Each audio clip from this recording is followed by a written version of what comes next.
The maid sat in the pouring rain, eating scraps and crying over debt she'd never escape. The Mafia boss found her there, soaked and breaking. What he didn't know, the debt was fake and the enemy had been inside his house all along. Lorenzo De Luca wasn't supposed to be home that night.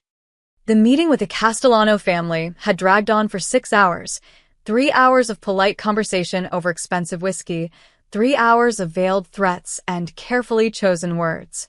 By the time Lorenzo's black Mercedes pulled through the iron gates of his estate in upstate New York, it was past midnight, and the storm that had been threatening all evening had finally broken loose. Rain hammered the windshield like bullets. Thunder rolled across the dark sky, shaking the ancient oak trees that lined the long driveway. Lorenzo's driver, Tommy, navigated the slick road carefully, the mansion's lights barely visible through the downpour. "Hell of a night, boss," Tommy muttered. Lorenzo didn't respond. He was staring out the window, his jaw tight. The Castellanos wanted a piece of a shipping operation, had the audacity to suggest a partnership that sounded more like a hostile takeover. He'd smiled, shaken hands, and promised to think about it, but both sides knew what that meant. War was coming. It always did. The car stopped at the main entrance. Tommy moved to open an umbrella, but Lorenzo waved him off. "Go home. Your wife's probably worried sick." "You sure, Mr. De Luca?" "I'm sure. See you tomorrow." Tommy nodded and drove off toward the garage. Lorenzo stood in the rain for a moment, letting the cold water soak through his expensive suit jacket. Sometimes the rain felt cleansing, like it could wash away the blood and lies that came with his line of work. He was about to head inside when he saw her. At first, he thought it was a shadow, something his tired eyes had conjured. But as lightning flashed across the sky, he saw her clearly, a figure sitting on the stone steps of the side balcony, hunched over, completely soaked. Lorenzo's hand instinctively moved to the gun at his waist. Security breach. Had to be.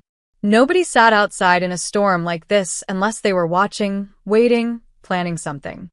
He approached silently, his footsteps masked by the rain. But as he got closer, he realized 2 things. First, the figure was small, far too small to be one of Castellano's men. Second, she was crying. Not loud, dramatic sobs. Quiet tears that mixed with the rain on her face. "Clara?" The young woman's head snapped up, eyes wide with fear.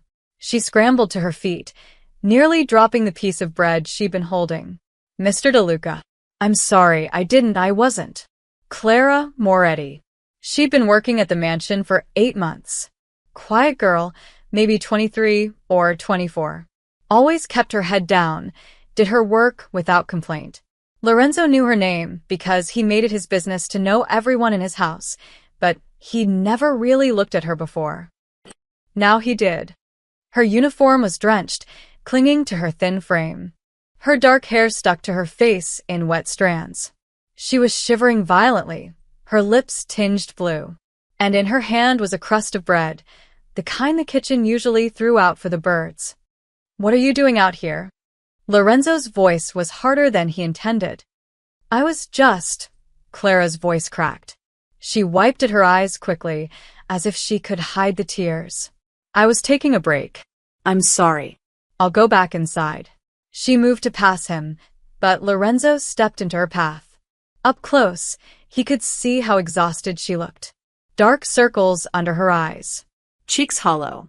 When was the last time this girl had eaten a real meal? "You're eating bread." In a storm, it wasn't a question.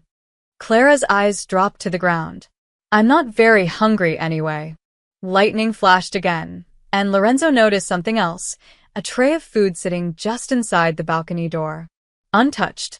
The dinner his housekeeper had left for him. Grilled salmon, roasted vegetables, fresh rolls. "There's a full meal sitting right there," he said, gesturing toward the tray. "That's yours, sir. I'm not going to eat it." "Still, it's not mine to take." Something in her voice, the quiet dignity, the stubborn pride, made Lorenzo pause. He'd seen that look before, in the mirror, Years ago, when he was a kid in Brooklyn eating day-old pizza his mother had brought home from the restaurant where she worked double shifts. Sit down, he said. Sir? Seat. Down. Clara hesitated, then slowly sank back onto the wet steps. Lorenzo surprised himself by sitting beside her, ignoring the rain that continued to pour down. His $8,000 suit was already ruined anyway. For a long moment, neither of them spoke. Then Lorenzo asked, "Why are you really out here, Clara?" She didn't answer right away. When she finally did, her voice was barely audible over the storm. "I send most of my paycheck to my mother. She's sick. Needs medication. The bills they're a lot. So I try to save money where I can. I eat less. Work more hours when they're available," she laughed, but it was a hollow sound. Stupid, right? Working in a house full of food and going hungry. Lorenzo felt something twist in his chest, an unfamiliar sensation. Anger, but not at her. That's not stupid. That's loyalty. My mom, she raised me alone after my dad died. Worked 3 jobs to keep me in school. I owe her everything. Clara's voice broke. But I'm trying, Mr. DeLuca. I really am. I just can't seem to catch up. Lorenzo stood abruptly. Clara flinched, as if expecting to be dismissed, fired, thrown out into the rain. Instead, he picked up the dinner tray and held it out to her. Eat. I can't. It's not a request, Clara. It's an order. Their eyes met. Hers were brown, he noticed. Warm brown, despite the fear in them. After a moment, she took the tray with shaking hands. "Thank you," she whispered. Lorenzo nodded and turned to walk away. But he paused at the door, looking back at the small figure huddled on the steps, finally eating real food. Something was wrong here. Very wrong. Clara wasn't the only staff member in this house. Why was she the one going hungry? "Clara," he said. "How much do I pay you?" She told him the number. It was exactly what Lorenzo had authorized 8 months ago. Fair wages for fair work. So where's the money going? And you've never received more than that? No bonuses, no adjustments. Clara shook her head. "Actually, sir, there have been some deductions. For maintenance, I think. Broken dishes, that kind of thing. It's in the contract." Lorenzo's eyes narrowed. What contract? But he already knew. There shouldn't be any contract like that. He'd never authorized deductions for broken dishes. Someone was skimming money from his staff, and they were using his name to do it. Thunder crashed overhead as Lorenzo stepped into the mansion, water dripping from his clothes. His mind was already working, calculating, planning. Someone in his house was stealing. And Lorenzo DeLuca did not tolerate thieves. Lorenzo stood in his private office, water still dripping from his hair onto the Persian rug beneath his feet. He should have changed into dry clothes. Should have poured himself a drink and called it a night. But his mind kept circling back to Clara's words. Deductions for maintenance. He moved to his desk and unlocked the bottom drawer, pulling out a leather-bound ledger. Everything important in Lorenzo's world existed in 2 places: the digital files his account maintained, and these handwritten records he kept himself. In his line of work, you never trusted computers completely. Technology could be hacked, manipulated, erased. But ink on paper? That told the truth. He flipped to the staff payroll section. His household employed 23 people: housekeepers, cooks, gardeners, security, drivers. Lorenzo paid them well, better than most legitimate businesses, certainly better than other families in his world. Loyalty was expensive, but betrayal cost more. His finger traced down the columns. Each entry showed the authorized salary, the payment date, and any adjustments. For most employees, the numbers were clean. Salary in, salary out. Simple. Then he found Clara's name. Clara Moretti. Base salary, $2,400 per month. Standard rate for household staff. But underneath, in smaller print, maintenance deduction, $300. Equipment replacement, $150. Cleaning supply damage, $200. His jaw tightened. That was $650 in deductions, more than a quarter of her salary. And the notations continued across 3 separate pay periods. In the past 3 months alone, Clara had lost nearly $2,000 to these mysterious fines. Lorenzo grabbed a legal pad and began making notes. His handwriting was neat, precise, habits from his childhood when his mother insisted he do his homework properly, even when they barely had money for pencils. He turned the page and checked the other staff members. Maria Santos, head housekeeper, 2 maintenance deductions. $400 total. David Chun, gardener. 3 deductions. $500 total. Roberto Fuentes, night security. 1 deduction. $150. The pattern emerged slowly, like a picture coming into focus. 12 employees out of 23 had these deductions.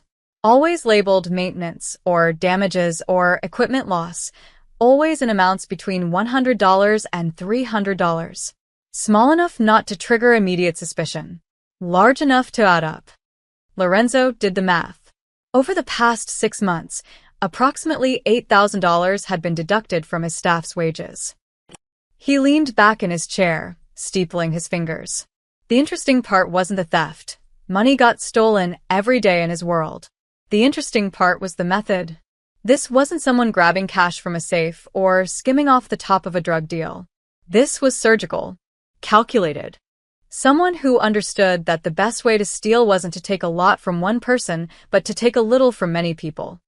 Someone smart. Lorenzo opened his laptop and pulled up the digital payroll records that his accountant, Vitor Russo, maintained. Vitor had been with him for 5 years. Came recommended by the Genovese family. Handled all the legitimate business finances, the restaurants, the real estate holdings, the import companies that served as fronts for less legitimate operations. The digital records matched his ledger perfectly. Every deduction was there, properly documented, with dates and explanations. On paper, everything looked legitimate. But Lorenzo hadn't authorized any of these deductions. He would have remembered. He remembered everything. He pulled up Clara's employment contract. It was standard, salary, hours, benefits, terms of employment. He scrolled to the fine print at the bottom. There. Employee agrees to reimburse employer for any damages to property, equipment, or supplies caused by negligence or carelessness. Deductions will be made from regular salary as needed. Lorenzo read it twice. This clause hadn't been in the contracts he'd approved. He specifically remembered removing similar language 2 years ago after one of his lawyers suggested it. He'd said no. His staff worked hard. They shouldn't live in fear of making a mistake. Someone had added it back. Without his permission. He opened his desk drawer again and pulled out his personal notebook, a small black moleskine he carried everywhere. This wasn't for business. This was for the questions that kept him awake at night. The details that didn't quite fit. The loose threads that, when pulled, unraveled entire operations. Lorenzo uncapped his pen and wrote in neat capital letters. Who profits from hunger? Underneath, he began a list. 1. Vitor Russo, accountant, manages all payroll. 2. Mrs. Patterson, head of household, hires staff. 3. Unknown. Who else has access to contracts? He tapped the pen against his lips, thinking. Vitor was the obvious suspect. He had access, opportunity, and the financial knowledge to pull this off. But something felt wrong about it being that simple. Vitor made 6 figures managing Lorenzo's books. Why risk everything for $8,000? Unless it wasn't about the money. Lorenzo's phone buzzed. A text from Marco, his tech chief and closest friend since childhood. Meeting went bad with Castellanos. Lorenzo typed back, as expected. We'll talk tomorrow. Marco, need me to start moving assets. Lorenzo stared at the message. Moving assets meant preparing for war, liquidating vulnerable holdings, securing weapons, calling in favors. The usual dance when families went to war. But Lorenzo's mind was elsewhere. He typed, not yet. Need you to look into something else first. Our internal payroll system. Quietly. There was a pause. Then, problems. Maybe. Come by the house tomorrow morning. Early. Done. Lorenzo set the phone down and returned to his notebook. He drew a line connecting Clara's name to the deductions, then another line to Vitor's name. But he left space. Space for other names he didn't know yet. Other connections he hadn't found. In his world, revenge was usually swift and brutal. Someone stole from you. You made an example of them. Quick, public, violent. But Lorenzo had learned long ago that the best revenge was patient. You watched. You waited. You gathered every piece of evidence until the picture was complete. Then you struck. He looked at his watch. 1:47 nachts. Outside, the storm had softened to a steady rain. Somewhere in this house, Clara was probably asleep, her stomach finally full. Tomorrow she'd wake up and go back to work, never knowing that her boss had spent the night hunting for whoever was stealing her future. Lorenzo wrote one more line in his notebook. Let them think I don't know. A thief who feels safe steals more. Then he closed the book, turned off the light, and sat in the darkness, listening to the rain and planning his next move. Lorenzo de Luca became a ghost in his own house. For the next 4 days, he watched.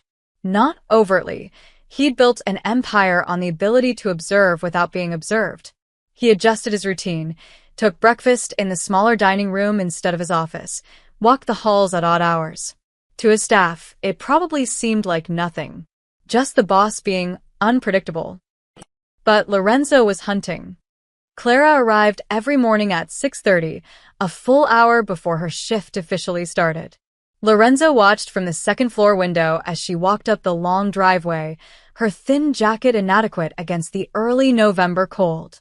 She never took the staff shuttle that picked up the other household employees. Walking saved money, he realized. The shuttle cost $5 each way. On the second day of his observation, he noticed the limp. It was subtle. Clara was good at hiding it. But when she thought no one was looking, her left leg dragged slightly. By afternoon, after hours of climbing stairs and carrying laundry, she'd pause at the top of the main staircase, gripping the banister, her face tight with pain. Lorenzo called Mrs. Patterson, his head of household, into his office. Clara Moretti, he said without preamble. Is she injured? Mrs. Patterson, a stern woman in her 60s who'd been managing his household for a decade, frowned. Not that I'm aware of, Mr. DeLuca. Is there a problem with her work? Her work is fine. I want to know about her leg. Her leg. She's limping. Mrs. Patterson's expression shifted. Just a flicker of something. Concern? Guilt? I hadn't noticed. I'll speak with her. No, Lorenzo said sharply. Don't speak with her. Just tell me, have there been any workplace injuries reported? None, sir. Lorenzo dismissed her with a wave. After she left, he made another note in his black notebook. Mrs. P either doesn't notice or doesn't care. Which? That afternoon, Lorenzo found himself in the kitchen around 3 o'clock, the time when Clara usually took her 15-minute break. He pretended to discuss the evening menu with Chef Antoine, but he was watching Clara through the doorway. She sat alone at the small staff table in the back hallway, rubbing her left knee. Her face was pale, drawn. She pulled out a small bottle of generic pain medication from her pocket, shook out 2 pills, and swallowed them dry. Then she stood, tested the leg, winced, and went back to work. No complaint. No request for help. Just silent endurance. Lorenzo felt that unfamiliar twist in his chest again. Anger. But also something else. Something that reminded him of his mother, who'd worked herself into an early grave rather than ask anyone for help. That evening, Lorenzo made a call to his personal physician, Dr. Sarah Chen. I need a heating pad, professional grade, he said. And a knee brace. The good kind, not drugstore garbage. Are you hurt? Sarah asked, concerned. They're not for me, Lorenzo. Can you get them or not? I can have them delivered tomorrow. Tonight. There was a pause. I'll bring them myself within the hour.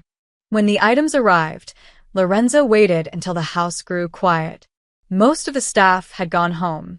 Only Clara remained, finishing the evening cleaning. He'd checked the schedule. She'd volunteered for overtime again.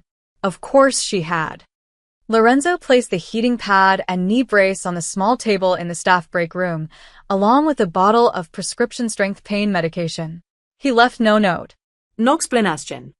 Then he went to his study and waited. 20 minutes later, he heard Clara's soft gasp of surprise. Through the cracked door, he watched her discover the items. She looked around the empty hallway, confusion written on her face. Someone must have left these, she whispered to herself, running her fingers over the knee brace. Maybe Dr. Chin forgot them? She started to walk away, then stopped, looked back. Her hand reached out, touched the heating pad, then withdrew. It's not mine, she said to the empty room. I can't. But Lorenzo saw the longing in her eyes, the way she shifted weight off her bad leg, the exhaustion. She left the items untouched. Lorenzo waited until she moved to another part of the house, then called out, Clara, could you come here for a moment? She appeared in his study doorway, wiping her hands on her apron nervously. Yes, Mr. DeLuca? I'm expecting some medical supplies to be delivered for Mrs. Patterson. If you see anything in the break room, make sure it gets to her, would you? Clara blinked. Medical supplies, sir? For her knee. She mentioned it was bothering her. The lie came smoothly. I can never remember where her quarters are. Just leave them outside her door. Of course, sir. I'll take care of it. Good. And Clara? You've been working a lot of overtime lately. Take Friday off. Paid. Sir, I don't need. It wasn't a request. She nodded, eyes downcast, and left. The next morning, Lorenzo spotted Clara walking without a limp. She thought she was using Mrs. Patterson's medical supplies. Mrs. Patterson, when Lorenzo later invented a casual question about her health, had no idea what he was talking about but was too professional to question her employer's odd behavior.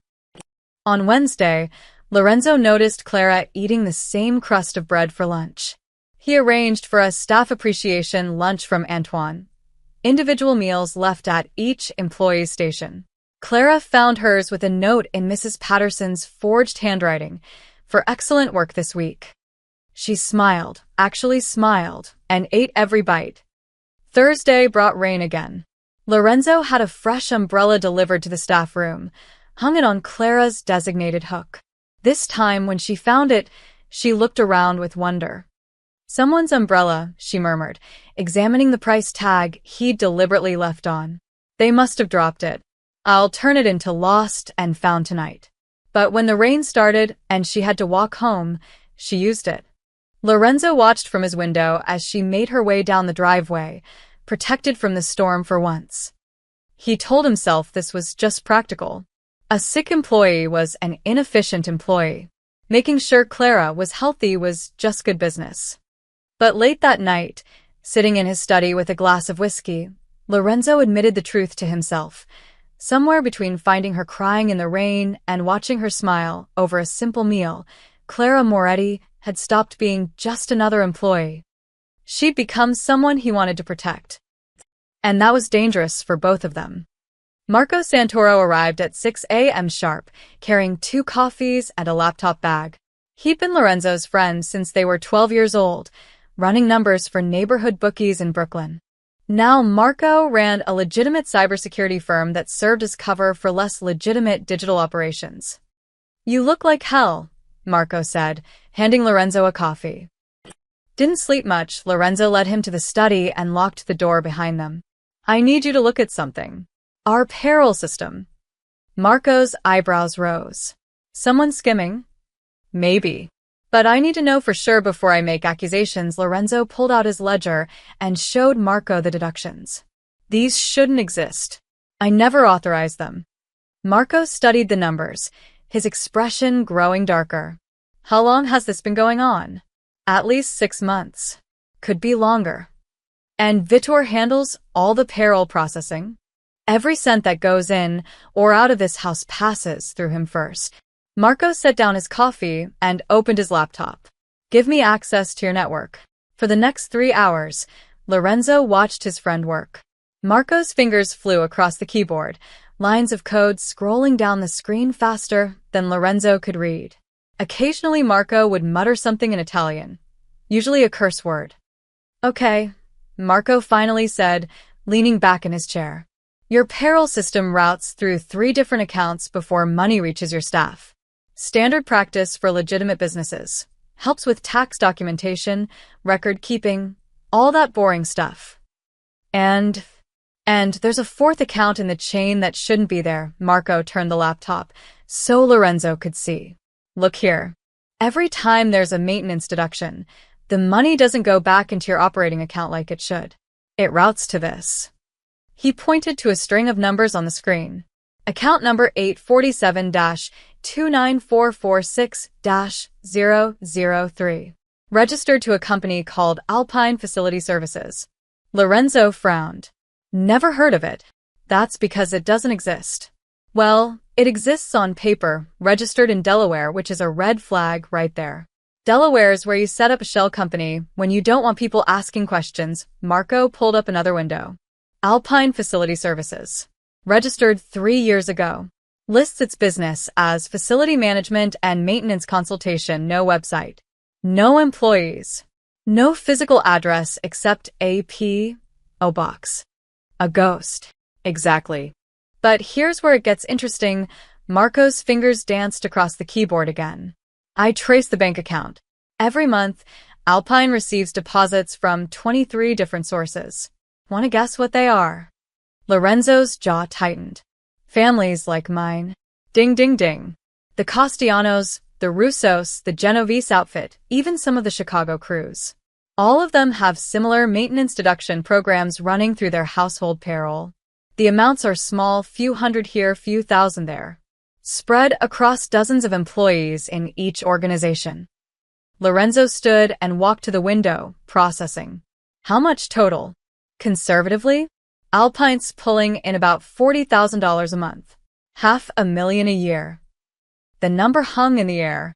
Not huge money in Lorenzo's world. He'd seen single drug shipments worth 10 times that. But this wasn't about drugs or gambling or protection rackets. This was about stealing from people who could barely afford to eat. Who owns Alpine? Lorenzo asked quietly. Marco Gesetati. That's where it gets complicated. The ownership is buried under 3 layers of holding companies. But I traced the actual bank transactions. Guess whose signature is on the Alpine account authorization? Vittor. Close. The signature belongs to Antonio Moretti. Lorenzo turned sharply. Moretti?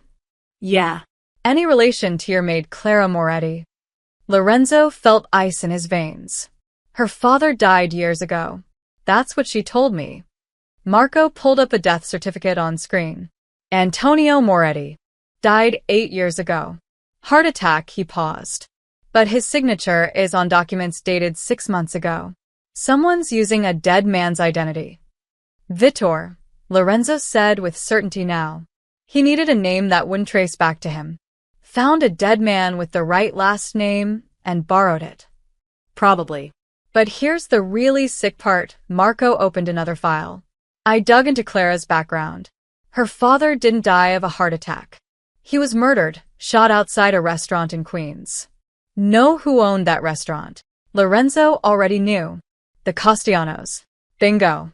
Antonio Moretti worked as an accountant for the Castellano family. Rumor was he found some irregularities in their books, threatened to go to the feds. 2 days later, he's dead. Case never solved. Lorenzo's mind raced, connecting pieces. So Vittor is using a dead accountant's name, a dead accountant who was killed for finding financial crimes. That's either incredibly stupid or incredibly arrogant. Or incredibly connected, Marco said quietly. Lorenzo, whoever's running this operation has access to financial systems across multiple crime families. That takes serious backing. This isn't just Vittor being greedy. This is organized. Lorenzo returned to his desk and opened his black notebook. He wrote, Alpine Facility Services. Shell Company. Vittor Plus? Partners. Can you trace where the money goes after Alpine? He asked. Working on it. The funds get moved quickly, usually within 48 hours of deposit. They bounced through offshore accounts, cryptocurrency conversions, the whole 9 yards. Professional money laundering. Marco closed his laptop. But I'll find it. Give me a few days. You have too. Marco nodded, understanding the urgency. What are you going to do about Vitor? Lorenzo was quiet for a long moment. Every instinct told him to confront his accountant immediately. Demand answers. Make an example. But something held him back. Nothing, he finally said. Nothing. If Vitor's working with someone bigger, I want to know who before I make a move. Right now, he thinks he's safe. Let's keep it that way. Lorenzo met his friend's eyes. A thief with confidence steals more. And the more he steals, the more evidence we collect. Marco grinned, the same wild grin he'd had as a kid when they were planning their first con. You're going to let him hang himself. Exactly. But Marco. Lorenzo's voice dropped, turning cold. When we finally pull the rope, I want everyone attached to it. Every person who thought they could steal from people like Clara. Understood. Understood. After Marco left, Lorenzo sat alone in his study. Through the window, he could see Clara arriving for work, right on time, using the umbrella he'd left for her. She was smiling slightly, probably thinking about whatever kind stranger kept leaving her gifts. She had no idea her father's name was being used to fund her own exploitation. Lorenzo picked up his pen and added one more line to his notebook. Someone's going to pay for this. With interest. Marco called at 2 a.m. the next night. Lorenzo was still awake, reading through old shipping manifests in his study. Insomnia had become his constant companion. Found something, Marco said without greeting. You're not going to like it. I'm listening. Alpine Facility Services is owned by another shell company called North Point Holdings. North Point is owned by Triton Logistics Group. And Triton. Marco paused for effect. Triton is a legitimate shipping company based in New Jersey. Guess who owns 40% of Triton? Lorenzo's grip tightened on the phone. Tell me. Vincent Moretti. The name hit Lorenzo like a punch to the gut.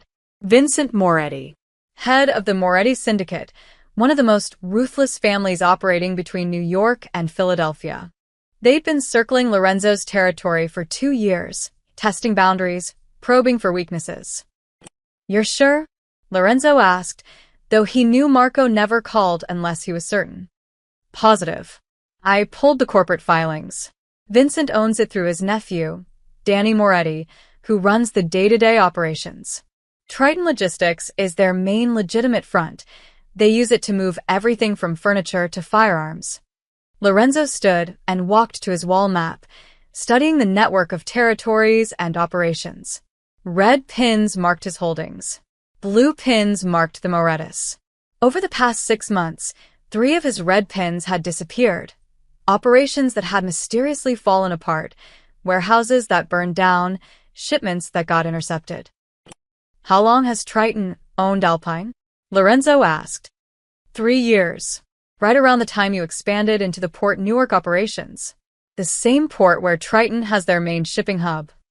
The pieces clicked together with sickening clarity. The Morettis weren't just stealing from his household staff. They were systematically bleeding his entire organization, along with every other family stupid enough not to notice. Small amounts. Invisible amounts. Death by 1,000 cuts. There's more, Marco continued. Remember those shipping delays you had last month? The containers that got randomly selected for inspection? The ones that cost me $200,000 in spoiled product? Yeah, those. Guess which logistics company filed the anonymous tip with customs? Triton. Give the man a prize. And those 3 warehouses that had electrical fires in the past 6 months? All of them were insured through Apex Insurance Group, another Moretti holding company. Lorenzo closed his eyes, fighting the rage building in his chest. The Morettis had been inside his organization for years, like termites eating away at the foundation. The payroll scheme was just one piece of a much larger operation. How much have they taken from me total?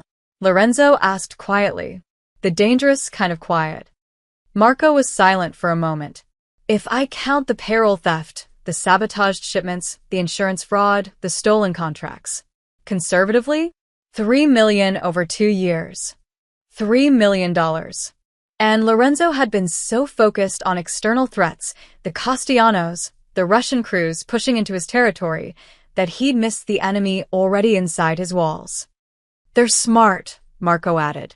Everything's designed to look like bad luck or honest mistakes. A fire here, a delay there, some employee deductions that seem legitimate. Individually, none of it raises red flags. But together. It's warfare, Lorenzo finished. Economic warfare. Exactly. They're weakening you financially before they make their real move. When you're cash poor and dealing with internal problems, that's when they'll strike hard. Probably try to take your port operations, maybe your legitimate businesses too. Lorenzo returned to his desk and opened his black notebook. He wrote Moretti Syndicate in capital letters and underlined it 3 times. We need to hit them now, Marco said, his voice hard. Hit them fast and hit them hard. Take out Triton's warehouses, freeze their accounts, put Vincent Moretti in the ground before. No. What? We do nothing. Marco's disbelief crackled through the phone. Lorenzo, they've stolen $3 million from you. They're using a dead man's name, a man they probably killed, to fund operations against multiple families. They're planning something big. And you want to do nothing? Lorenzo understood his friend's anger. Every instinct screamed for immediate retaliation. In their world, showing weakness invited destruction. But Lorenzo had learned long ago that the best revenge wasn't quick, it was absolute. Listen to me carefully, Lorenzo said. Right now, the Morettis think they're winning. They think I'm too stupid or too distracted to notice. That confidence? That's our weapon. I don't follow. A thief who feels safe steals more. The more they steal, the bolder they get. The bolder they get, the more evidence we collect. Lorenzo stared at his map, at all those blue pins marking Moretti territory. Right now we have proof of payroll fraud and some suspicious shipment issues. That's not enough to bring down an entire syndicate. But if we let them continue, if we let them think they're untouchable, they'll overreach, Marco said slowly, understanding dawning. They'll get greedy. Exactly. Vincent Moretti has been careful for 2 years. Small moves, plausible deniability. But if he thinks his plan is working, he'll accelerate, make bigger moves. And bigger moves leave bigger evidence. That's risky, Lorenzo. Every day we wait, they're stealing from you, weakening you. Let them think I'm weak. Let them think I'm bleeding out. Lorenzo's voice turned cold as winter steel. Because when I finally strike, I don't want to just win. I want to erase them. Every account, every operation, every member of the Moretti family who thought they could take what's mine. I want them destroyed so completely that 10 years from now, people will tell stories about what happens when you steal from Lorenzo De Luca. Marco was quiet for a long moment. Then he laughed, a short, sharp sound. You're not just planning revenge. You're planning an execution. I'm planning justice. There's a difference. Lorenzo thought of Clara, eating bread in the rain while the Morettis used her dead father's name to get rich. Keep monitoring their accounts. Track every transaction. I want to know every move they make before they make it. What about Vitor? Leave him alone. He's the bait. As long as he's comfortable, he'll keep feeding information to the Morettis. And every piece of information he passes is another nail in their coffin. And if the Morettis move against you before you're ready? Lorenzo smiled, but there was no humor in it. Then we'll adapt. But Marco? Start moving our most valuable assets to secure locations. Quietly. I want our real money protected before this goes hot. Consider it done. After hanging up, Lorenzo stood at his window, watching the sunrise paint the sky red. Somewhere in New Jersey, Vincent Moretti was probably sleeping peacefully, confident in his brilliant plan to slowly destroy the De Luca family. Let him sleep. Let him dream. Because when Lorenzo finally made his move, he wanted Vincent Moretti wide awake to see everything he'd built burn to ash. Clara arrived late to work on Friday morning, which was unusual. Lorenzo noticed because he'd begun timing her arrival with disturbing precision. 6:32 a.m. instead of her usual 6:30. Her eyes were red, her hands shaking as she hung up her jacket. Something had happened. Lorenzo didn't approach her. Not yet. Instead, he watched from the second-floor hallway as she went about her morning tasks. Her movements were mechanical, distracted. Twice he saw her pause to wipe at her eyes. Once, while dusting the main staircase, she sat down on a step and put her head in her hands. Mrs. Patterson found her there. "Clara? Are you ill?" Clara stood quickly, smoothing her uniform. No, ma'am. I'm fine. "Just tired. You don't look fine." I'm okay. Really, but her voice cracked on the last word. Mrs. Patterson studied her for a moment, then sighed. "Take your break early. Go sit down for a few minutes." Clara nodded and headed toward the staff break room. As she walked past the hall table, something fell from her apron pocket, a white envelope. She didn't notice. She just kept walking, shoulders hunched, looking like she carried the weight of the world. Lorenzo waited until she disappeared around the corner, then descended the stairs. The envelope lay face down on the marble floor. He picked it up. His blood went cold. The return address was printed in neat letters: Moretti Medical Solutions, Newark, New Jersey. Moretti. Lorenzo's hand tightened on the envelope. It was already open, so he pulled out the letter inside. His eyes scanned the text rapidly. Final notice of outstanding debt. Dear Ms. Clara Moretti, this letter serves as final notification that payment for services rendered to Patricia Moretti, account #M47823, is now 90 days past due. The outstanding balance of $47,500 must be paid in full within 14 days to avoid legal action.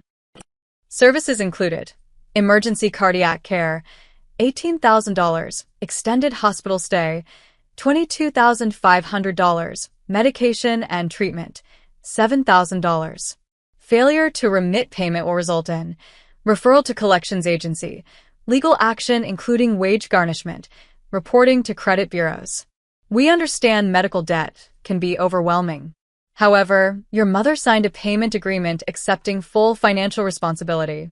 As her listed emergency contact and co-signer, you are legally obligated to fulfill this debt. Please contact our billing department immediately to arrange payment. Sincerely, Robert Chen, Director of Financial Services, Moretti Medical Solutions. Lorenzo read it twice. Then he turned the envelope over and examined it carefully. There, in the bottom corner, barely visible, a small logo. A trident. The symbol of Triton Logistics. The Moretti Syndicate's mark. They'd printed it so faintly that most people would never notice. But Lorenzo knew what to look for now. He pulled out his phone and texted Marco, "Need you to research Moretti Medical Solutions. Newark address. Now." The response came within seconds. On it. Lorenzo walked to his study and searched for the company online. The website looked legitimate. Professional photos of smiling doctors and nurses, testimonials from satisfied patients, an impressive list of services. But when he clicked on the About Us page, the details were vague. Generic stock photos. No specific doctor names. No actual address beyond a P.O. box. His phone buzzed. Marco, Moretti Medical Solutions. Registered 8 months ago. Same ownership structure as Alpine, shell company owned by Triton. No actual medical facility exists at that address. It's a vacant office building. Lorenzo's jaw clenched. 8 months. The same time Clara started working for him. The same time the payroll deductions began. Another text from Marco found 23 similar companies, all using the Moretti name. Medical billing, student loan servicing, utility services. All fake. All targeting people who work for families in our world. Lorenzo understood now. It was brilliant in its cruelty. The Morettis weren't just stealing through payroll deductions. They were targeting the families of employees, using fake companies to create fraudulent debt. People like Clara, who were already struggling, suddenly found themselves drowning in fake medical bills, fake student loans, fake utility charges. And because the employees worked for crime families, they never went to the police. They suffered in silence, exactly as the Morettis planned. Lorenzo looked at the letter again. $47,000. Money Clara would never have. Money she'd spent her whole life trying to repay. To a company that didn't exist. For services her mother probably never received. He thought back to that night in the rain. I send most of my pay to my mother. She needs medicine. The medicine was probably real. But these bills? This debt? It was manufactured. A trap designed to keep Clara desperate, compliant, silent. The Morettis had studied her, found her weakness, her love for her mother, and weaponized it. Lorenzo walked to the break room. Clara sat at the small table, head in her hands, shoulders shaking with silent sobs. She didn't hear him approach. Clara. She jumped, hastily wiping her eyes. Mr. DeLuca, I'm sorry. I was just... You dropped this, he held out the envelope. Her face went white. She took it with trembling hands. Thank you. I'm sorry. I shouldn't have brought personal mail to work. What is it? Nothing. Just a bill. Clara, his voice was gentle but firm. What kind of bill? She looked down at her hands. When she finally spoke, her voice was barely a whisper. My mother had a heart attack 6 months ago. She was in the hospital for 2 weeks. I thought her insurance would cover it, but she held up the letter. They say we owe almost $50,000. They say she signed a payment agreement, but I don't remember that. I don't understand how the bill got so high. Let me see it. Sir, you don't have to. Let me see it, Clara. She handed him the letter reluctantly. He pretended to read it for the first time, letting his anger build behind a mask of concern. Moretti Medical Solutions, he said carefully. Is that where she was treated? I think so. Everything happened so fast. I just remember the ambulance, and then she was in the hospital, and the doctor said she'd be okay if she took her medication. Clara's voice broke. I've been sending them every penny I can spare, but it's not enough. They're threatening to sue. To garnish my wages. I don't know what to do. Lorenzo looked at this young woman who'd been working herself to exhaustion, going hungry, walking miles in the rain to save money, all to pay a debt that didn't exist. To repay people who deliberately targeted her because her last name was Moretti and her father was dead. How much have you paid them so far? He asked quietly. About $6,000. Over 6 months. $6,000. Money she didn't have. Money stolen from her through fear and lies. Lorenzo folded the letter and handed it back to her. Don't pay them anything else. But sir, they'll sue. Clara, listen to me very carefully. Do not send them another penny. Do you understand? She looked confused, frightened. But the debt. I'll handle it. Trust me. I can't ask you to. You're not asking. I'm telling you, he met her eyes. You've worked for me for 8 months. In that time, have I ever lied to you? No, sir. Then trust me now.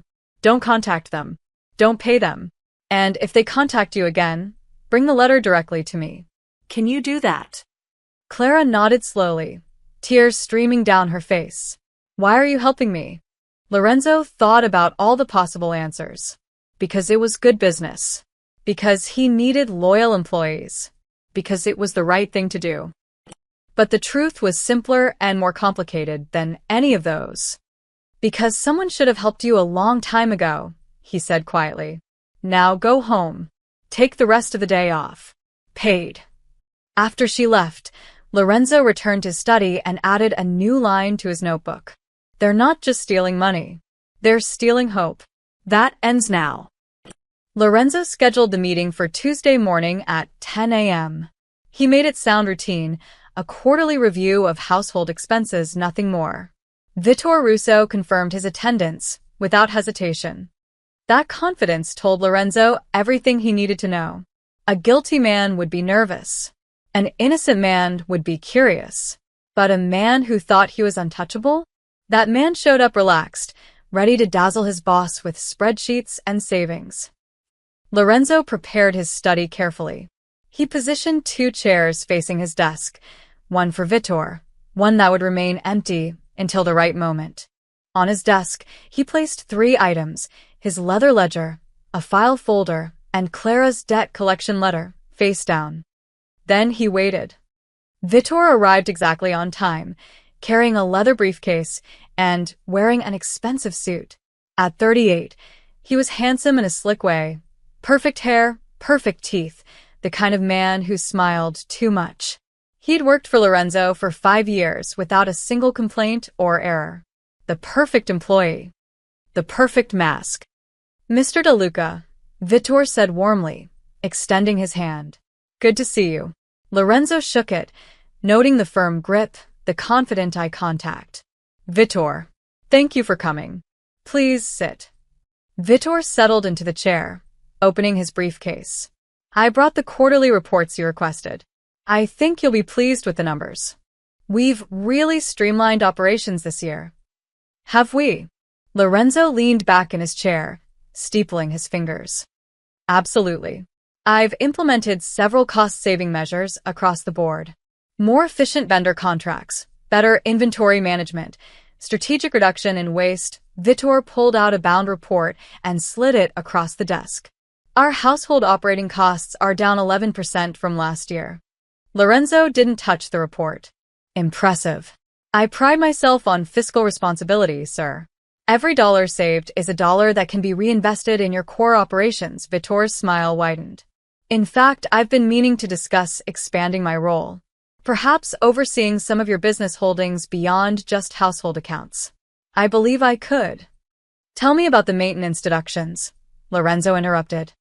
Vitor didn't miss a beat. Ah, yes. Those are part of the cost-saving measures I mentioned. Standard practice in facility management. When staff damage property or supplies, they reimburse the household. It's in their employment contracts. I see. And how often does this happen? Not often. Maybe 10 to 15 incidents per quarter. Broken dishes, damaged linens, that sort of thing. Small amounts, really. Vitor waved his hand dismissively. But it adds up over time. In the past year alone, we've recovered nearly $16,000 in damages. Lorenzo noted the lie. 16,000. Not the 8,000 he'd found. Vitor was inflating the numbers, probably to explain discrepancies, if they were ever discovered. And where does that recovered money go? Lorenzo asked mildly. Back into the household operating budget, of course. It's all documented in the quarterly reports. Of course, Lorenzo opened his ledger, turning pages slowly. I've been reviewing our staffing. Clara Moretti, she's been with us 8 months now. How would you assess her performance? The question seemed to surprise Vitor. Clara? She's adequate. Does her job. No complaints. Just adequate. Well, she's a housemaid, sir. Not exactly a position requiring exceptional talent. Vitor's tone carried a hint of condescension that made Lorenzo's jaw tighten. Interesting. Mrs. Patterson tells me Clara is one of our hardest workers. Never late, never sick, volunteers for extra shifts. If you say so, sir. At that moment, right on cue, there was a soft knock at the door. Come in, Lorenzo called. The door opened and Clara entered, carrying a silver tray with a coffee service. She kept her eyes down, moving quietly. Your coffee, Mr. De Luca. And for your guest. Thank you, Clara. Just set it on the table there. Lorenzo watched Vitor carefully. The accountant's easy smile remained in place, but something flickered in his eyes when Clara entered. His right hand, resting on the arm of his chair, twitched just once, fingers curling into a fist before relaxing again. Recognition. And anxiety. Clara poured the coffee with practiced efficiency, then turned to leave. Clara, Lorenzo said. Wait a moment, please. Have a seat. She froze. Sir? Sit down. He gestured to the empty chair beside Vitor. Confusion and worry crossed her face, but she obeyed, perching on the edge of the chair like she might need to run at any moment. Vitor shifted uncomfortably, putting a few more inches between them. Clara works very hard for this household, Lorenzo said, his tone conversational. She sends most of her salary to her sick mother. Did you know that, Vitor? I know, sir. I don't typically inquire about staff personal lives. Of course not. But you do handle their salaries. You'd notice if someone was experiencing financial hardship, wouldn't you? Vitor's smile was starting to look strained. I suppose so, yes. Good. Because I believe our staff should feel secure. They should know that when they work for me, they're protected. They're valued. Don't you agree? Absolutely, Mr. DeLuca. Of course. Good. Lorenzo's voice remained mild, almost pleasant. Then you won't mind explaining this security breach. He picked up the debt collection letter and slid it across the desk, placing it directly in front of Vitor. The accountant's eyes dropped to the letter. For just a moment, less than a second, his mask slipped. Lorenzo saw fear flash across his face, saw his throat work as he swallowed hard. Then the smile returned, but it was wrong now. Too tight. Too forced. I'm not sure what this is, Vitor said carefully. It's a debt collection notice. From a company called Moretti Medical Solutions. They're demanding $47,000 from Clara for her mother's medical care. Lorenzo leaned forward. The interesting thing is, Vitor, I had my people look into this company. It doesn't exist. No actual medical facility. No licensed doctors. Just A.P. box in Newark. Clara gasped softly. What? The even more interesting thing, Lorenzo continued, his voice dropping to something dangerous, is that Moretti Medical Solutions is owned by Triton Logistics. And Triton Logistics is owned by the Moretti Syndicate. The same syndicate that's been trying to undermine my operations for 2 years. Vitor's face had gone pale. Sir, I don't know anything about. Don't. Lorenzo's voice cracked like a whip. Don't insult my intelligence by lying. The room fell silent. Clara looked between them, her face white with shock. Vitor's hands were shaking now, all pretense of confidence gone. This company, Lorenzo tapped the letter, sent fraudulent bills to Clara. Bills for services her mother never received. They've stolen $6,000 from her over 6 months. From a woman who can barely afford to eat. He leaned back, studying Vitor with cold eyes. Now, you're going to tell me you had nothing to do with this. That it's just coincidence your payroll deduction started the exact same month this fake company began billing my staff. Vitor opened his mouth, closed it, opened it again. Mr. DeLuca, I can explain. Then explain. But choose your words very carefully, Vitor. Because the next thing you say will determine whether you walk out of this house or get carried out. Vitor's eyes darted to the door, calculating distances, chances of escape. His hand moved toward his jacket pocket. I wouldn't, Lorenzo said softly, and Vitor froze. Whatever you're reaching for, leave it where it is. Beside him, Clara was trembling. The debt. It's not real? My mother doesn't owe that money. Lorenzo's expression softened slightly when he looked at her. No, Clara. It was a lie.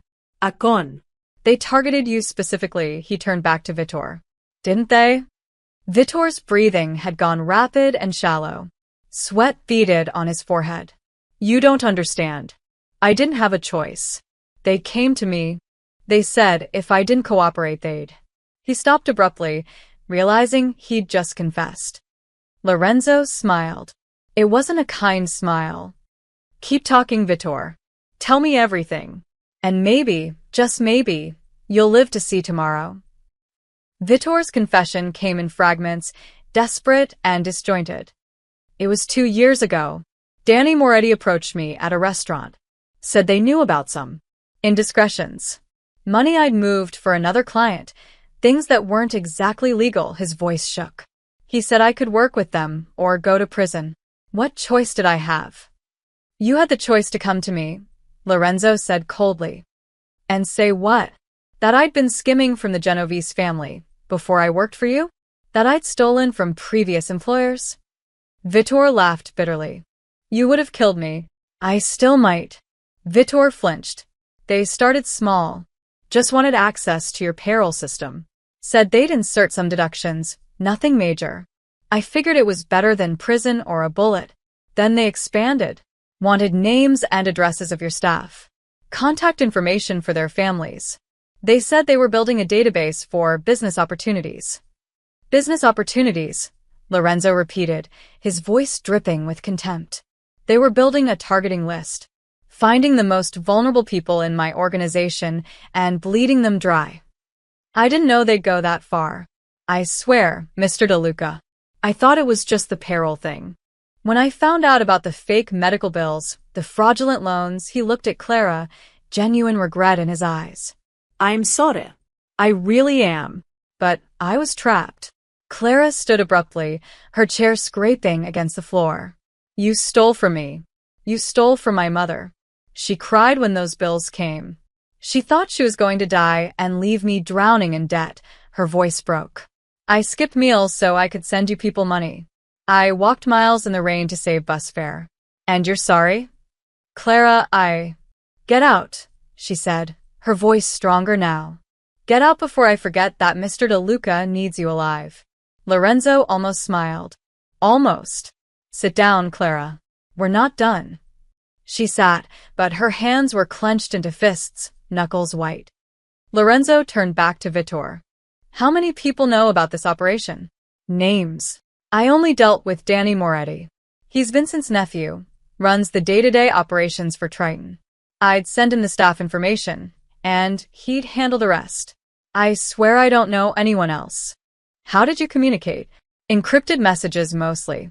Sometimes phone calls. Vitor's hand moved unconsciously toward his jacket pocket again. He gave me a number to call if there was ever an emergency. An emergency, Lorenzo repeated. Like your boss finding out you're a traitor? Vitor said nothing, but his eyes confirmed it. Lorenzo stood and walked to his window, hands clasped behind his back. Outside, his estate stretched out peacefully. Perfectly maintained lawns, gardens, the long driveway lined with oak trees. It looked serene. Safe. But he'd just discovered an enemy had been living in his house for 5 years, rotting the foundation from within. Vitor, he said quietly, not turning around. I'm going to give you a choice. Call Danny Moretti. Tell him I'm getting suspicious. Tell him you need to meet urgently to discuss next steps. Do this, and you might survive the week. And if I don't, then I'll have Marco dig into every account you've ever touched, every transaction you've ever made. By tomorrow morning, I'll know about every law you've broken, every person you've betrayed, every dollar you've stolen.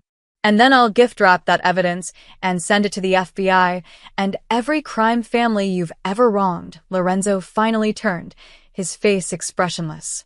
You'll be dead within 48 hours, and I won't have to lift a finger. Vitor's face had gone gray. His hand trembled as he reached into his jacket and pulled out a burner phone. What do I say exactly? Improvise. Just make sure he believes you. And Vitor. Lorenzo's smile was razor-sharp. If you try to warn him about this conversation, I'll know. And the last thing you see in this life will be my face. Vitor nodded jerkily and dialed with shaking fingers. The phone rang twice before someone picked up.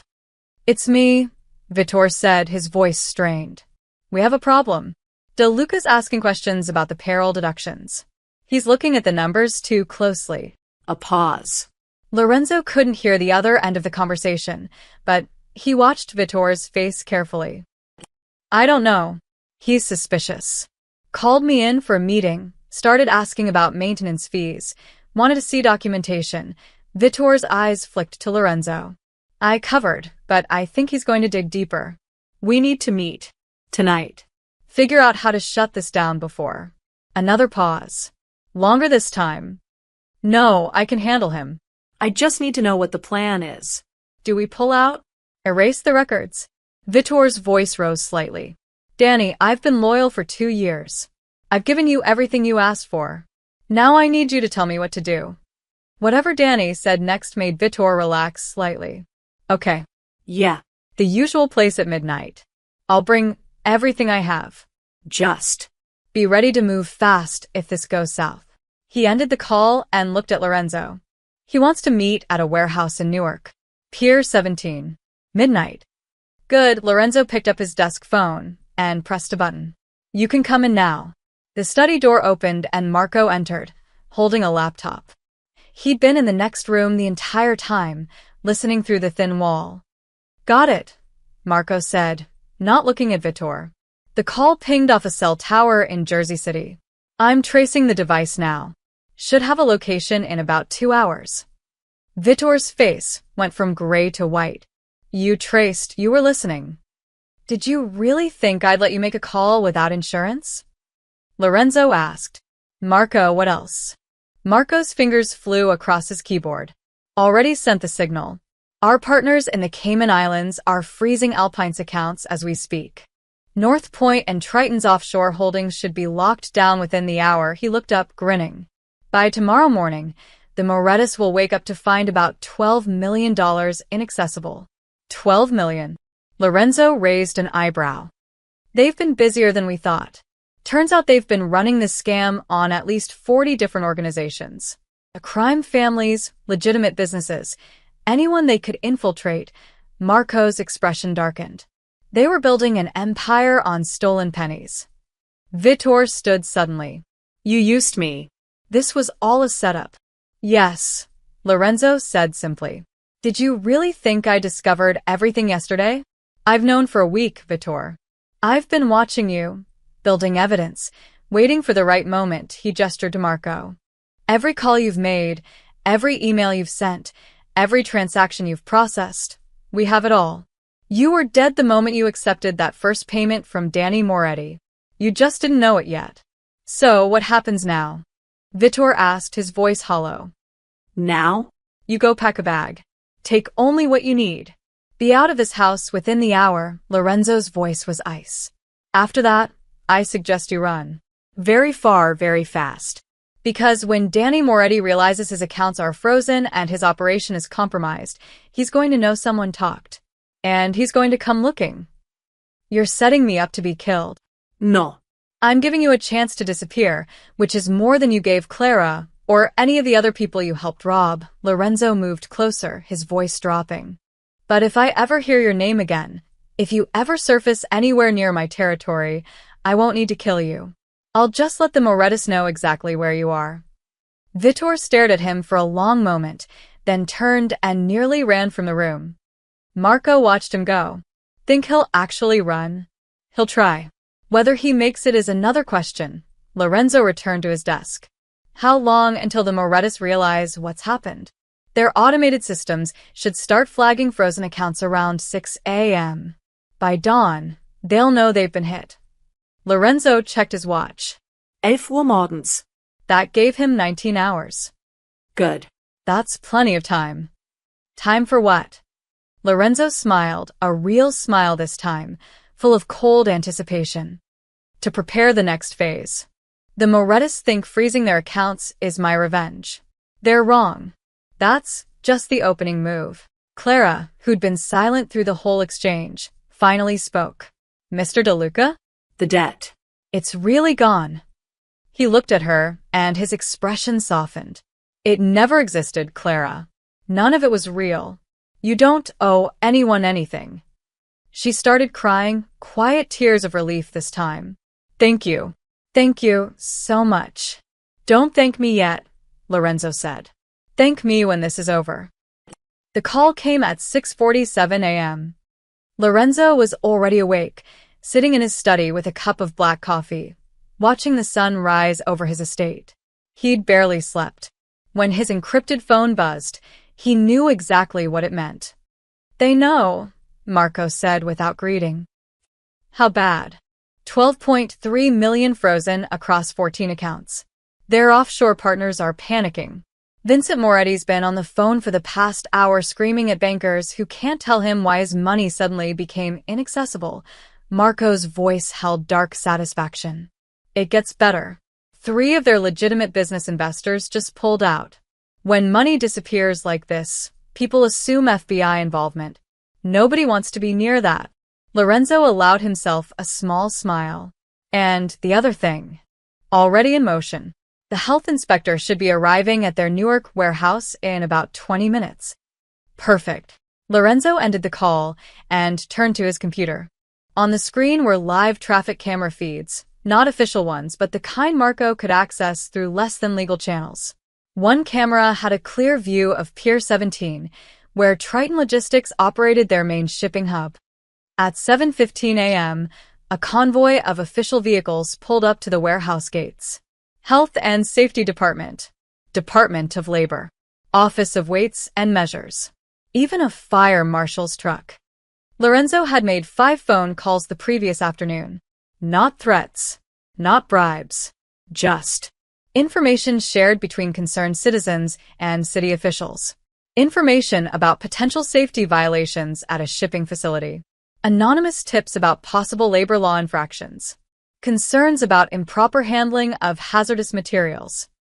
In Lorenzo's world, violence was sometimes necessary. But he'd learned that a well-placed regulatory audit could be far more devastating than a bullet. Bullets made martyrs. Bureaucracy made examples. He watched the screen as inspectors swarmed the warehouse.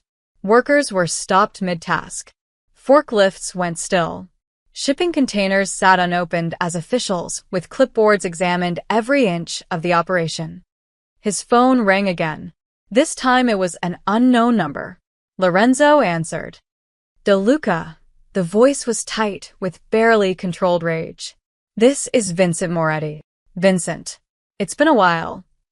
Cut the bullshit. I know this is you. The frozen accounts, the inspections. You think I'm stupid? I think you're a thief, Lorenzo said calmly. I think you've been stealing from my people for 2 years. I think you targeted a young woman whose only crime was having your last name and a sick mother. And I think you made the mistake of believing I would notice. Silence on the other end. Then, you can't prove anything. Can't I? Let's see. Alpine Facility Services, your shell company. North Point Holdings. Triton Logistics. Moretti Medical Solutions. Should I keep going? I have documents, Vincent. Bank records. Encrypted messages. Even recorded phone calls from your nephew Danny explaining the whole operation. Lorenzo's voice hardened. I can prove everything. If you had real evidence, you have gone to the cops. Who said I haven't? Lorenzo let that hang in the air for a moment. But honestly, Vincent, I don't need the cops. I don't need violence.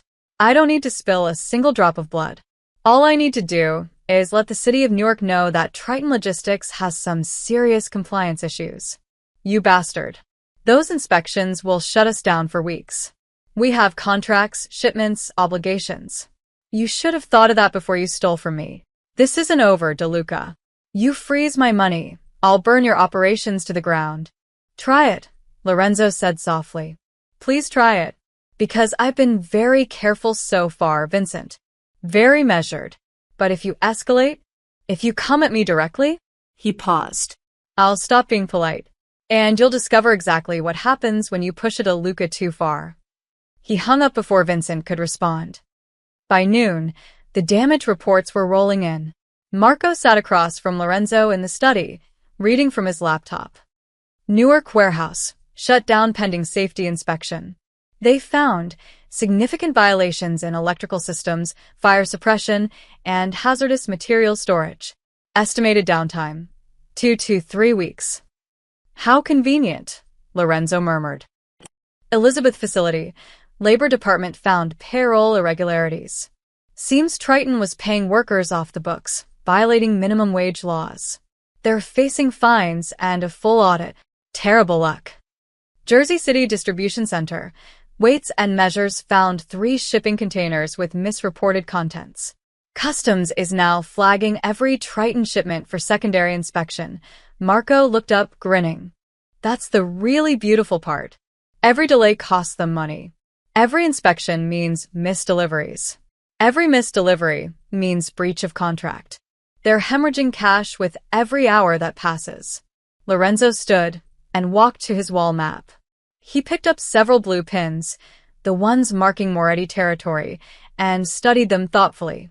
What about their investors? Spooked. For major clients have already suspended contracts pending. Investigation of business practices. 2 more are in talks with your shipping company about switching providers. Marco's smile widened. By the end of the week, Triton will have lost approximately 30% of their legitimate business. And the illegitimate business. Also suffering. Word on the street is Vincent can't cover his obligations. When you can't pay your people stop working. His protection rackets are unraveling. His distribution networks are stalling. 3 of his loan sharking operations just got raided. Anonymous tips to the police about illegal lending practices. Lorenzo replaced the blue pins, then added a red pin to Newark, another to Elizabeth, a third to Jersey City. His territory, expanding into the vacuum left by the Moretus collapse. You know what I love about this? Marco said. Vincent can't retaliate. If he comes at you with violence, he looks desperate and draws more attention. If he does nothing, he looks weak and loses more ground. Either way, he's finished. Not finished, Lorenzo corrected. Wounded. There's a difference. What's next then? Lorenzo returned to his desk and pulled out his black notebook. He flipped through pages of notes, observations, connections. Everything he'd gathered over the past 2 weeks. Now we wait, he said. We let the city finish its inspections. We let Vincent's investors abandon him. We let his empire crumble under the weight of its own corruption. He looked up at Marco. And when he's desperate, when he's grasping for any way to survive, that's when we take everything else. Marco studied his friend carefully. This isn't just about the money, is it? Or even about the theft? No, Lorenzo admitted. It's about Clara sitting in the rain, eating scraps, crying over debt that didn't exist. It's about every other person like her, people trying to survive, trying to help their families, being bled dry by parasites like Vincent Moretti. His voice went cold.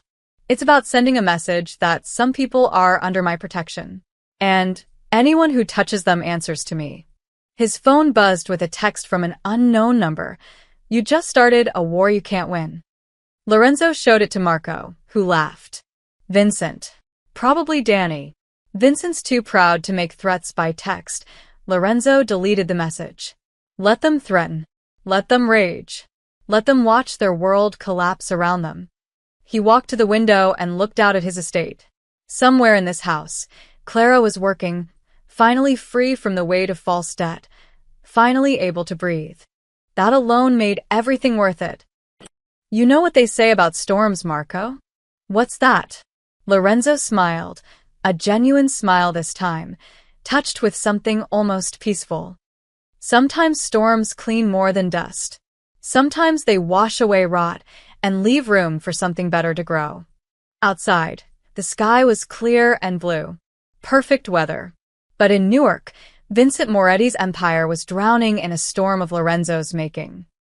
And the rain had only just begun. Clara noticed the changes slowly, like watching winter fade into spring. The first thing was Vitor's absence. One day he was there, hovering around the accounting office with his perfect smile and expensive cologne. The next day, gone. His office was empty, his computer removed, his nameplate taken off the door. Business elsewhere, Mrs. Patterson said curtly when Clara asked. Mr. DeLuca will hire a replacement. But there was something in the head housekeeper's tone, something that suggested Vitor's departure hadn't been voluntary or pleasant. The second thing was her paycheck. Clara opened the envelope Friday morning and stared at the number. It was wrong. Too high.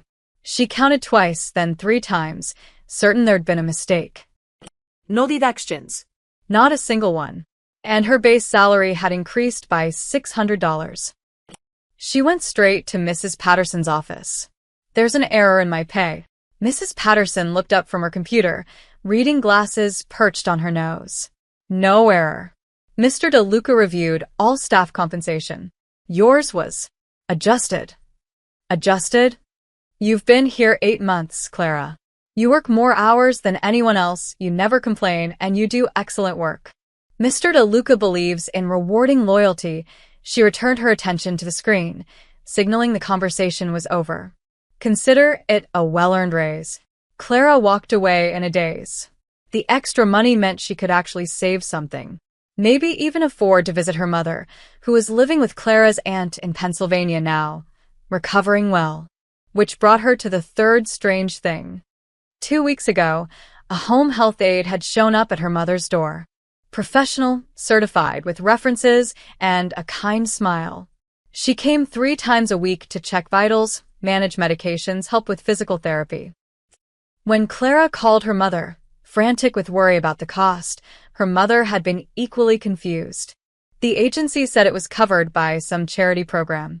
Something about medical debt forgiveness for families affected by. I don't remember exactly. The paperwork was complicated, sweetie, but they said it was all taken care of. Clara had cried on the phone, relief flooding through her. Then she'd wondered, what charity program?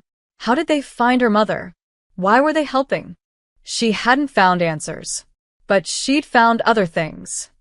Groceries started appearing outside her small apartment door, always on Wednesday evenings when she worked late. Good food.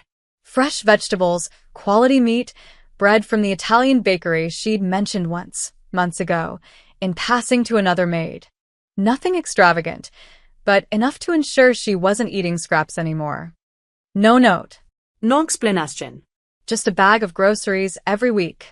Then there was the doctor visit. Her apartment building manager had knocked on her door one evening, saying a community health program was offering free checkups to residents. The doctor who examined her was professional, thorough. He prescribed physical therapy for her knee, the injury from a fall down the mansion's back stairs 3 months ago, an injury she'd hidden because she couldn't afford to take time off. No charge, the doctor had said, handing her a referral. The program covers everything. What program? Clara had wanted to ask, but she'd been too grateful to question it. She wasn't stupid. All these kindnesses, all these coincidences, they pointed to one person. But every time she tried to approach Lorenzo to thank him, to ask if he was behind all this, the words died in her throat. He was her employer, a powerful man in a dangerous world. The kind of man who could destroy lives with a phone call. Why would he care about her? But then she'd remember that night in the rain. The gentleness in his voice when he'd ordered her to eat. The way he'd looked at her, not like a maid, but like a person who mattered. You should have eaten that instead. Clara stood in the mansion's hallway one evening, after most of the staff had gone home, thinking about all of it. The disappearance of Vitor. The miraculous resolution of her mother's debt. The raises, the groceries, the health care. The pieces fit together too perfectly to be coincidence. She walked toward Lorenzo's study, determined to finally confront him, to demand the truth. But as she approached, she heard voices, Lorenzo and Marco, talking in low, serious tones about shipping routes and territory disputes. Business. Dangerous business. Clara turned away. Whatever Lorenzo was, whatever he'd done for her, he was still a man with enemies. A man who lived in shadows. She couldn't just barge in and disrupt that world. She headed toward the staff quarters instead. Her shift was over. Time to go home. But when she reached her locker, something stopped her. A coat. Folded carefully, placed on the bench outside the locker room.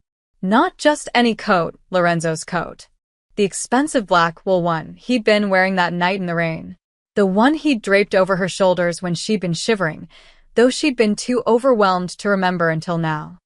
Clara picked it up with trembling hands. It still smelled faintly of his cologne, something subtle and expensive.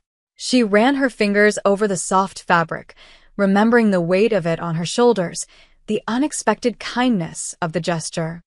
There was something in the pocket. She reached in and pulled out a plain white envelope. Her name was written on the front in neat handwriting. Inside was a single piece of paper. Clara, the debt was never real. The companies that billed you don't exist. You owe nothing to anyone. Your raise is permanent. Your mother's health care will continue as long as she needs it. These aren't gifts, they're corrections. You were always entitled to fair treatment. Someone just forgot to provide it. The code is yours to keep. You needed it more than I did that night. You don't owe me thanks. You don't owe me anything. But if you ever need help, real help, my door is always open. Clara read it twice, then 3 times. Tears blurred her vision. She pressed the letter to her chest, overwhelmed by emotions she couldn't name. He hadn't signed it with his full name, just L, as if he were giving her the choice to acknowledge what he'd done or to pretend she'd never known. She looked at the code in her hands, thought about refusing it, about maintaining professional distance, about not accepting charity. Then she thought about sitting in the rain, hungry and hopeless, convinced the world had forgotten people like her existed. Lorenzo de Luca hadn't forgotten. He'd seen her, really seen her, and he'd decided she deserved better. Clara folded the coat carefully and draped it over her arm. She tucked the letter into her pocket, close to her heart. "Thank you," she whispered to the empty hallway, knowing he wouldn't hear but needing to say it anyway. She walked toward the exit, but paused at the doorway to Lorenzo's study. The light was still on, shadows moving behind the frosted glass. She raised her hand to knock, then lowered it. Not tonight. Tonight, she'd just accept the gift. Tomorrow, or someday soon, she'd find the words to tell him what his kindness meant. How it had saved her when she'd been drowning. How it had reminded her that good people still existed, even in dark places. Clara pulled on the coat. It was too big, drowning her small frame, but it was warm, safe. She walked out into the November night, protected from the cold for the first time in months, and finally, she felt like she could breathe. Behind her, in his study, Lorenzo watched from the window as she disappeared down the driveway. He said nothing, did nothing, just watched until she was safely out of sight. Marco appeared beside him. "She found the code." "She did." "You know she's going to figure out it was all you, right? The healthcare, the groceries, everything." Lorenzo smiled faintly. "I know.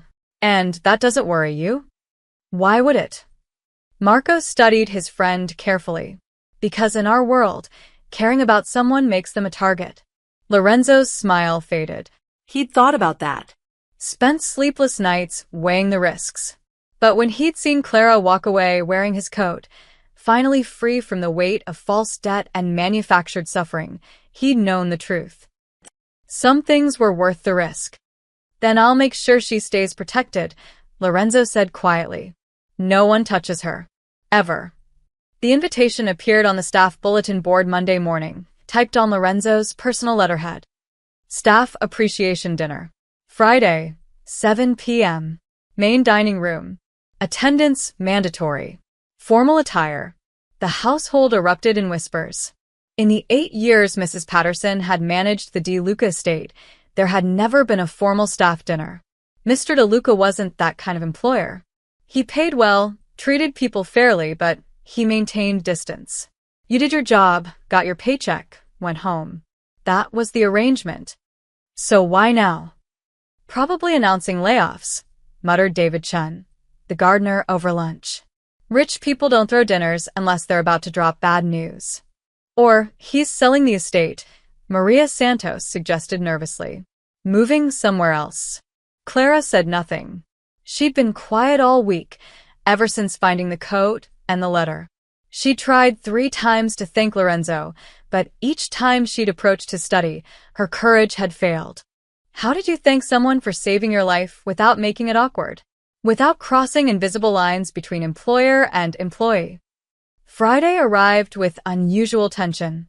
The staff showered and changed in the quarters, helping each other with ties and zippers. Clara wore her only formal dress, a simple navy blue piece she bought at Goodwill 2 years ago for a cousin's wedding. It was outdated and fit poorly, but it was all she had. Mrs. Patterson appeared in the doorway, carrying a garment bag. "Clara?" "A moment." Clara followed her to the private office. Mrs. Patterson unzipped the bag, revealing a stunning emerald green dress. Elegant, sophisticated, clearly expensive. I don't understand," Clara stammered. "Mr. De Luca sent this. Said your current dress was lovely, but that you deserved something special." Mrs. Patterson's stern expression softened slightly. "He has good taste, I'll give him that. It should fit you perfectly." Clara touched the fabric with trembling fingers. "Silk. Real silk. I can't accept this." "You can and you will." When Mr. DeLuca gives an order, we follow it, but there was something almost motherly in Mrs. Patterson's tone. Put it on, child. Let me see. 10 minutes later, Clara stood in front of the mirror, barely recognizing herself. The dress fit like it had been made for her, because it probably had been. It brought out the color of her eyes, made her look elegant instead of exhausted. Beautiful, Mrs. Patterson said quietly. Now come. It's time. The main dining room had been transformed. Crystal chandeliers blazed with light. The long mahogany table was set with fine china and silver. Fresh flowers, roses and lilies, filled the room with subtle fragrance. At the head of the table sat Lorenzo, wearing a dark suit, looking every inch the powerful man he was. 22 staff members filed in nervously. Most had never eaten in this room. Some had cleaned it 1,000 times, but never imagined sitting here. Please, everyone sit, Lorenzo said, gesturing to the table. They scrambled for chairs, following unspoken hierarchies. Mrs. Patterson near the head of the table, senior staff next, junior staff toward the far end. Clara moved toward the corner, instinctively taking the least prominent seat. Clara. She froze. Everyone looked at her. Lorenzo stood and pulled out the chair directly to his right, the seat of honor. Here, please. Sir, that's not appropriate. I'm just. Clara, his voice was gentle but firm. Sit down. Every eye in the room watched as she walked the length of the table, feeling her face burn with embarrassment. She lowered herself into the chair beside him, acutely aware of the expensive dress, the confused stares, the impropriety of it all. Lorenzo remained standing. He picked up his wine glass and surveyed the table. The room fell silent. I want to thank you all for coming tonight, he began. I know this is unusual. I'm not known for grand gestures or emotional speeches. But something happened recently that made me realize I needed to say some things. Things that are long overdue. He paused, choosing his words carefully. This house runs because of you. Every meal, every clean room, every maintained garden, every moment of security. It exists because you show up every day and do your jobs with dignity and skill. I've taken that for granted. I've treated you fairly, paid you well, but I haven't truly valued you the way I should. Some of the staff exchanged glances. Where was this going? A few weeks ago, I found Clara sitting outside in a storm, eating bread crusts and crying. His voice dropped. She was going hungry because she was sending her salary to her sick mother. She was hiding an injury because she couldn't afford to take time off. And she was drowning in debt that, he paused, his jaw tightening. That wasn't even real. Gasps around the table. Clara felt tears prick her eyes. Someone was stealing from her. From many of you, actually. Taking money you'd earned, money your families needed, and I didn't notice. I was so focused on bigger things, territory disputes, business deals, external threats, that I missed the enemy inside my own house. Lorenzo looked at Clara, and his expression softened in a way few had ever seen. When I found you that night, Clara, I realized this house had forgotten what loyalty looks like. What real dedication means. You reminded me, he turned back to the table. You all remind me every day. And I'm sorry it took me this long to say it properly. He raised his glass. To loyalty. To dignity. To people who show up every day and make the world work while the rest of us take credit. To loyalty, the staff echoed, raising their own glasses, voices thick with emotion. Mrs. Patterson was crying silently, tears streaming down her weathered face. David Chun wiped his eyes roughly with his napkin. Maria Santos clutched her chest, overwhelmed. As they drank, Lorenzo sat down beside Clara. Under the table, away from everyone's view, she felt him squeeze her hand gently, just once, just for a moment. Thank you, she whispered. No, Clara, he replied quietly. Thank you. The dinner that followed was unlike anything the staff had experienced. Real conversation, laughter, stories shared across the table regardless of rank or position. Lorenzo asked about their families, their lives outside these walls, their dreams. When dessert arrived, tiramisu from the best Italian bakery in the city, Lorenzo stood again. One more thing. Effective immediately, all previous maintenance deductions are being refunded. You'll see the money in next week's paycheck. Additionally, all salaries are being reviewed and adjusted to reflect your actual value to this household. He smiled slightly. And if anyone ever tries to steal from you again, from any of you, come to me directly. You're under my protection now. All of you. The applause started slowly, then built. Some staff members were openly crying. Others stood, clapping harder. Clara felt Lorenzo's hand on her shoulder, a gesture of both comfort and solidarity. This wasn't just a dinner. It was a declaration, a line drawn in the sand. These people were his, and anyone who touched them would answer to him. As the evening wound down and staff members began to leave, they stopped by Lorenzo's chair to thank him. Some shook his hand. Some could barely speak through their tears. Each one left with their dignity restored, their value acknowledged. Clara was the last to leave. She stood, smoothing her beautiful dress, wondering if she should say something profound or just slip away quietly. Lorenzo stood with her. The dress suits you. It's too much. All of this is too much. It's exactly enough. You deserve every bit of it. Why? The question burst out before she could stop it. Why me? Why go to all this trouble? Lorenzo was quiet for a moment, studying her face.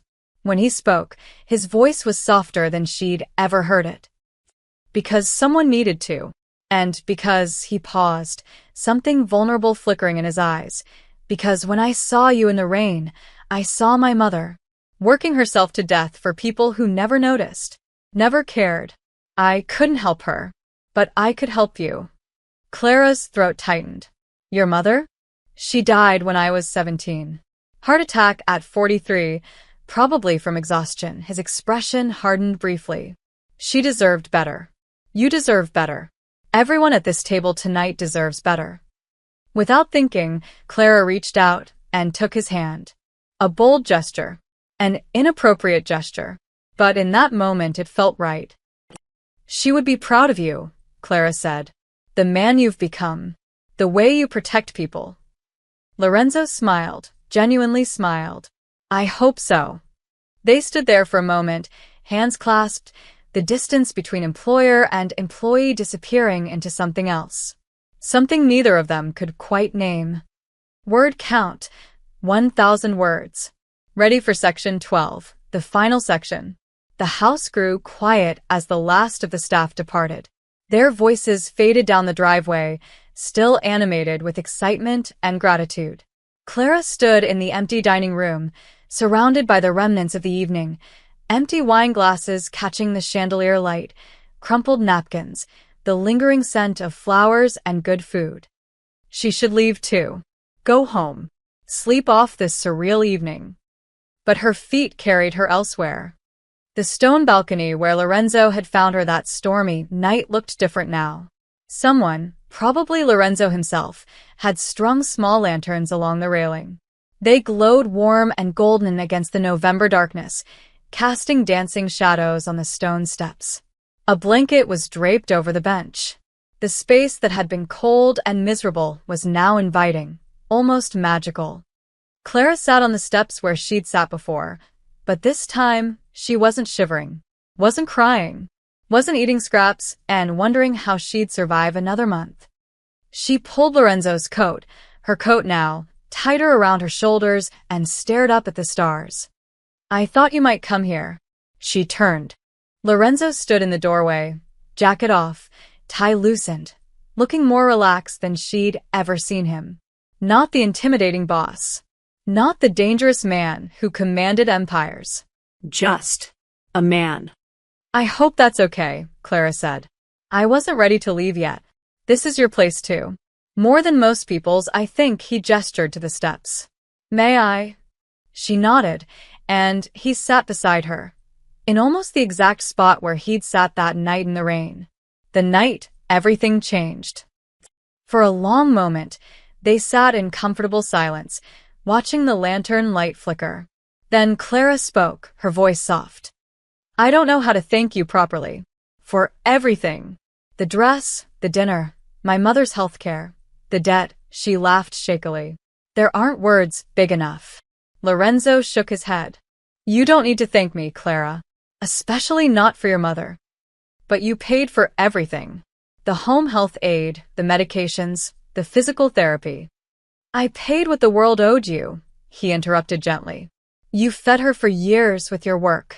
Every hour you spent in this house, every sacrifice you made, every meal you skipped so you could send money home, you were already paying. I just made sure you got a fair return on that investment. Clara felt tears threatening again. Most people wouldn't see it that way. Most people don't see a lot of things. He turned to look at her, his expression serious. Clara, you have to understand something. What happened to you, the theft, the fake debt, all of it, that wasn't your fault. You didn't deserve it. You don't owe the universe some kind of karmic debt because I decided to do the right thing. I know, but... Do you? His voice was gentle but probing. Because I've watched you these past weeks. Even after finding out the debt was fake, even after getting your raise, you still act like you're taking up too much space. Like you're not entitled to basic dignity. Clara looked down at her hands. He was right. Even now, sitting in this beautiful dress on these steps, part of her felt like an imposter. Like any moment someone would remember she was just the maid and tell her to go back where she belonged. My whole life, people have told me to be grateful for what I have, she said quietly. To not ask for too much. To be happy with scraps because scraps are better than nothing. That's what people with power tell people without it. It's how they justify taking more than they deserve. Lorenzo's voice hardened slightly. But you know what I learned? Gratitude is good. But you should never be grateful for the bare minimum. You should never thank someone for treating you like a human being. That should be the standard, not the exception. Clara looked at him, really looked at him. This man who lived in shadows, who made his living through violence and intimidation, somehow understood dignity better than most legitimate people she'd known. How did you become like this? She asked. Like what? Good. Despite everything. Lorenzo was quiet for a long moment. I'm not good, Clara. I've done things that would horrify you. Hurt people. Made choices I can't take back. He stared out at the dark garden. But my mother used to say that being powerful means nothing if you only use that power for yourself. She worked 3 jobs and still found time to help neighbors who had even less. She taught me that strength isn't about what you can take. It's about what you choose to protect. She sounds amazing. She was. And she would have liked you, he smiled slightly. She would have said you have good bones. That's what she called people with real character underneath everything else. Clara felt warmth spread through her chest, not from the lanterns or the coat, but from something deeper. Connection. Understanding. The knowledge that she wasn't alone anymore. A drop of water hit her hand. Then another. Then. But not like before. This wasn't a violent storm with thunder and fury. This was gentle rain, the kind that washes things clean without destruction. The kind that helps things grow. Lorenzo looked up at the sky, then at Clara. We should go inside. Should we? Clara heard herself ask. He smiled, a real, genuine smile that transformed his whole face. Maybe not yet. So they sat there, side by side on the stone steps, as gentle rain began to fall around them. The lanterns flickered, but didn't go out. The night air smelled fresh and clean. Clara thought about that other night, just weeks ago, when she'd sat in these same steps crying and hungry, convinced the world had forgotten her. She'd been drowning then, pulled under by debt and exhaustion and hopelessness. Now she was floating. No, better than floating. She was standing on solid ground for the first time in years. Clara? Lorenzo's voice was soft. Yes. You're going to be okay. Your mother's going to be okay. I promise you that. She believed him. This man who kept his promises. This man who saw her when she was invisible to everyone else. I know, she said simply. They sat together as the rain fell, neither one moving to escape it. Because sometimes you need to get wet to feel clean. Sometimes you need storms to appreciate peace. Sometimes you need to sit in the darkness before you can really see the light. The night that had begun with hunger, with tears, with a girl eating bread in the rain, that night ended here. With dignity restored. With hope rekindled. With two people from different worlds finding common ground on stone steps under gentle rain and lantern light. And if Clara's hand found Lorenzo's in the darkness, and if his fingers curled around hers with quiet strength, and if they sat that way until the rain stopped and the stars came out, well, that was between them and the night. Some stories don't need tidy endings. Some stories just need moments like this. Moments when broken things begin to heal, when justice finds its way, when someone who is hungry finally gets fed. This was that moment. And it was enough. The end.